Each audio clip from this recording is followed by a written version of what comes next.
চট্টগ্রাম বন্দরের new mooring container terminal পরিচালনায় বিদেশি কোম্পানির সঙ্গে চুক্তি সম্পর্কিত প্রক্রিয়া নিয়ে করা রিট আবেদনের বিষয়ে ৪ ডিসেম্বর রায় দেবেন হাইকোর্ট। রিটকারী আইনজীবী বলেন, এই ধরনের চুক্তি করার মতো আইনগত অধিকার অন্তর্বর্তী সরকারের নেই, যদিও অ্যাটর্নি জেনারেল জানান এটি বর্তমান সরকারের এখতিয়ারভুক্ত। সুরাইমুনের রিপোর্ট। চট্টগ্রাম বন্দরে নিউ মোরিং কন্টেইনার টার্মিনাল নির্মিত হয় ২০০৭ সালে। বন্দরটির পরিচালনায় বিদেশি কোম্পানির সঙ্গে চুক্তি সম্পর্কিত প্রক্রিয়ার বৈধতা নিয়ে হাইকোর্টে রিট করেন বাংলাদেশ যুব অর্থনীতিবিদ ফোরামের সভাপতি মির্জা ওয়ালিদ হোসাইন।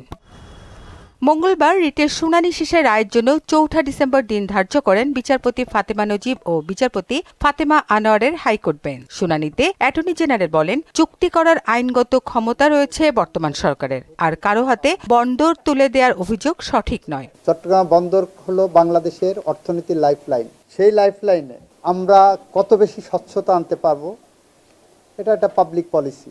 সেই পলিসি ধরেই সরকার আগাচ্ছে। সরকারের জনবিচ্ছিন্ন জনবিরোধী কোনো এজেন্ডা নাই। আরেকটা জিনিস, যারা বলছেন বন্দর গেল, বন্দর দিয়ে দেশে, আমরা আইন দিয়ে দেখাইছি বন্দর এবং বন্দর টার্মিনাল আলাদা জিনিস। আইনের মধ্যে দুইটা ডেফিনেশন দেওয়া আছে। পলিটিক্যাল গভর্নমেন্ট যে সিদ্ধান্ত নিতে পারবেন, এই অন্তর্বর্তীকালীন সরকার একই সিদ্ধান্ত নিতে পারেন। যদিও ভিন্নমত জানান রিটকারীর আইনজীবীরা, তাদের দাবি সংসদ ছাড়া এ ধরনের চুক্তি হতে পারে না।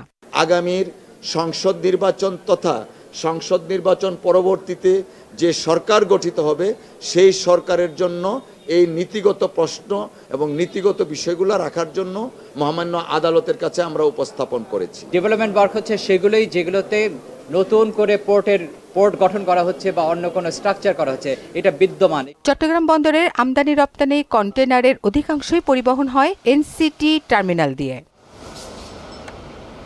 সুরাইয়া মুন্নি, মোহনা সংবাদ, ঢাকা।